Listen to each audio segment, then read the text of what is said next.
All right, so today we're going to deep dive into some potential ceasefire talks in Gaza. You sent in this article from KOHA.net, a Kosovar news source. And honestly, this isn't something I typically come across, on my usual news feeds. So color me intrigued. Let's see what we can uncover together. Yeah, I think what's immediately interesting here is the source itself. KOHA.net being a multilingual outlet from Kosovo, it adds a layer of intrigue. It really underscores how interconnected global events are. Okay, so the article highlights Israel and Hamas, obviously, but also the U.S. and Qatar playing these key roles. It even mentions that talks are expected to pick back up in Doha soon.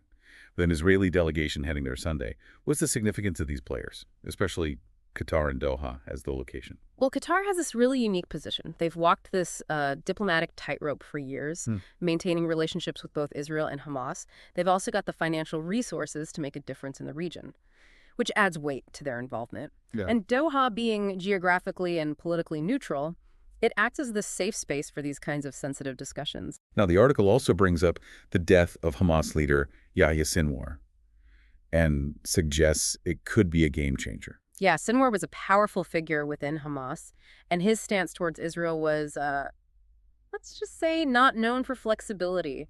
His absence could create an opening for more moderate voices to emerge, potentially making a deal more likely. It's definitely something to keep an eye on. But even with that shift, the article mentions conflicting statements from the U.S. and Hamas about the likelihood of a deal, right?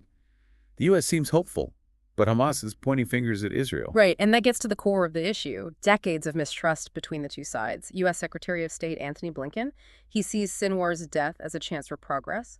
While Hamas views Israeli actions as the real hurdle, it's important to understand both perspectives to fully grasp the complexity of what's going on. So what exactly is the U.S. hoping to get out of a ceasefire agreement? Well, according to Blinken, the U.S. is pushing for Israeli withdrawal from Gaza, preventing Hamas from regrouping, and enabling Palestinians to rebuild. Those are ambitious goals, to say the least. Ambitious is putting it mildly. But what does rebuilding actually mean in this context?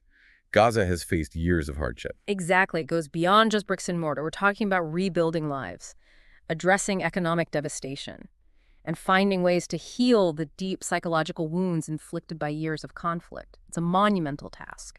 And speaking of perspectives, while reading, I got a little sidetracked by the coage.net website itself. It's got articles in a bunch of languages, covers everything from politics to horoscopes. It really made me think about how that might influence how this news is being presented. That's a really astute observation. It speaks to the diverse audience cohha.net serves. By including this story alongside such a wide range of content, they're potentially reaching people who might not typically be following the Israeli-Palestinian conflict.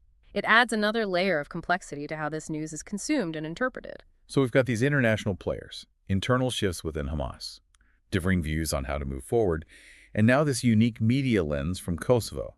It's a lot to take in. It absolutely is, and it's a reminder that these situations are never straightforward. There's always more to the story than what meets the eye. We'll be back in a bit to dig deeper into the history of this conflict and why a lasting ceasefire is so elusive. Hashtag TTS, the Deep Dive episode 2024-1024, part 2 of 3. To really grasp the weight of these talks, we need to kind of rewind a bit and look at the history of the Israeli-Palestinian conflict.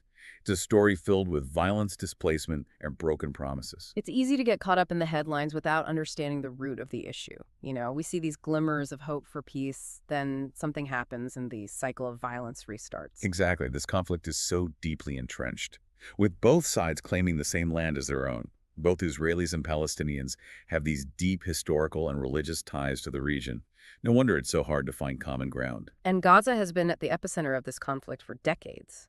Can you remind us about the current situation there? The article touches upon it, but I'm curious to hear more about the specifics. Sure. So Gaza is a densely populated Palestinian territory, and it's been under an Israeli blockade for over 15 years.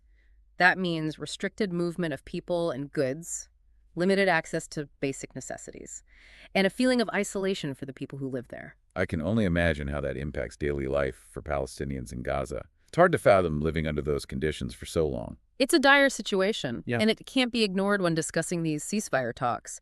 Any agreement that doesn't address the humanitarian crisis in Gaza is bound to fail. So with all this historical baggage and the current situation in Gaza, How likely is it that a ceasefire will actually stick this time? Well, that's the million-dollar question, isn't it? There are reasons to be both cautiously optimistic and deeply skeptical. Let's start with the optimistic side. Sinwar's death seems like a major turning point. Could his absence really shift the landscape that much? It's significant, that's for sure. To illustrate Sinwar's hardline stance, just look at his refusal to even consider the release of Israeli captives held by Hamas. His absence could create an opening for new leadership, potentially someone more open to compromise. But Hamas is still accusing Israel of being the roadblock to a deal. How do we reconcile those two points of view? Well, these negotiations are happening in the shadow of a long and bitter conflict. Remember that. Both sides are wary of appearing weak, both to their own people and to the international community. So those accusations from Hamas could be a negotiating tactic, maybe even a way to appease their base. So it's like a high-stakes game of chess, with each side trying to outmaneuver the other. But what about the U.S.? What's their real role in all of this? The U.S. has been a major player in this conflict for decades, acting as a mediator and providing aid to both sides. Blinken's statement indicates that they're actively trying to broker a deal, seeing Sinwar's death as a chance for a breakthrough. But it's not just about brokering a deal, it's about shaping the terms of that deal. They're pushing for specific outcomes that align with their interests in the region. It sounds like a very delicate balancing act. But considering what you've said about the deep-seated mistrust and conflicting goals, can they realistically achieve those goals that Blinken outlined? Israeli withdrawal, preventing Hamas from regrouping and enabling Palestinian rebuilding. It seems like an incredibly tall order. It absolutely is, and there are significant potential pitfalls. One major challenge is the division within Palestinian politics itself. Hamas controls Gaza, but the Palestinian Authority governs the West Bank. Any lasting solution needs to involve both factions, which adds a whole other layer of complexity. It's almost like trying to solve a puzzle with half the pieces missing. And what about the Israeli side? Are they truly committed to a long-term peace agreement? Or is this just about quelling the current violence? That's another critical question. The Israeli government is also internally divided. You've got some factions that support a two-state solution. That is an independent Palestinian state alongside Israel. Others believe in maintaining control over the occupied territories. The outcome of these talks will heavily depend on which faction holds sway within the Israeli government. So we've got internal divisions on both the Palestinian and Israeli sides, a history of broken promises, and a humanitarian crisis in Gaza. It's starting to feel like the odds are stacked against a lasting peace. The challenges are undeniable, that's for sure. But even amidst all this, there's a glimmer of hope. The fact that talks are happening at all shows a willingness from both sides to at least come to the table. It suggests that even in the darkest of times, the desire for peace can endure. It's important to remember that at the heart of all this are people. People who have endured unimaginable hardship and are yearning for a better future. And that's where you, the listener, come in. By staying informed, engaging in thoughtful discussions, and seeking out diverse perspectives, you can contribute to a more peaceful and just future. We've covered a lot of ground: the historical context, the current situation in Gaza, the key players and their motivations, and the potential obstacles to a lasting ceasefire. It's clearly a deeply complex and emotionally charged conflict with no easy answers. It is, and it's a conflict that demands our attention and our empathy. The decisions made in these negotiations will have ripple effects across the globe, and it's crucial that we stay informed and engaged. We'll be back in a bit to wrap up this deep dive, revisiting the article's unique perspective from Kosovo and exploring the role of international media in shaping our understanding of such global events. Stay tuned. Hashtag TTS, the Deep Dive episode 2024, 1024, part 3 of 3. Welcome back to the Deep Dive. Before we wrap up, I want to circle back to that article from coh.net. It's not every day we get a Kosovo perspective on global events, so what do you think it adds to our understanding of this conflict? Yeah, it's fascinating to consider. Kosovo has its own recent history of conflict and international intervention, and this shared experience could cultivate a sense of empathy and understanding for the complexities of the Israeli-Palestinian situation, perhaps shaping how the news is presented on coh.net. Earlier, I noticed something interesting on the coh.net website. They've got categories for everything: hard news, horoscopes, you name it, and it's all published in multiple languages. What do you make of that? That's a great point. It suggests they're trying to reach a diverse audience with a wide range of interests. By presenting news about Gaza alongside lifestyle pieces and content in multiple languages, they might be engaging people who wouldn't normally seek out news on the Middle East. So it's not just about informing a Kosovar audience, Yeah. but potentially connecting with a much wider, more international readership. Do you think that changes how they approach covering a conflict like this? It very well could. It might lead to a more nuanced approach, one that emphasizes the human cost of the conflict and the universal desire for peace that transcends borders. It really makes you think about the role of international media in shaping our understanding of global conflicts.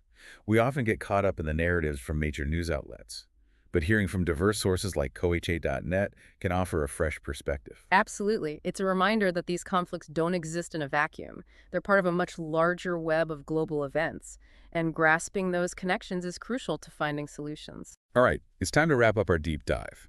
We've explored the potential for a ceasefire in Gaza, delved into the history of the Israeli-Palestinian conflict, and considered this unique viewpoint offered by coh.net.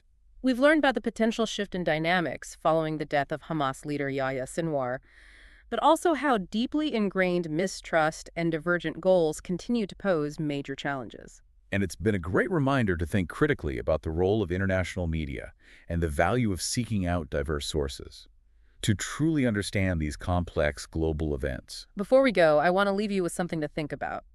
Given the long and intricate history of this conflict, what factors beyond the immediate negotiations could influence the success or failure of a long-term ceasefire? That's a great question for our listeners to consider. We encourage you to keep exploring this topic, seek out diverse perspectives, and engage in thoughtful discussions. The path to peace is rarely simple, but understanding the nuances and complexities is a crucial step in the right direction. Thanks for joining us on the Deep Dive.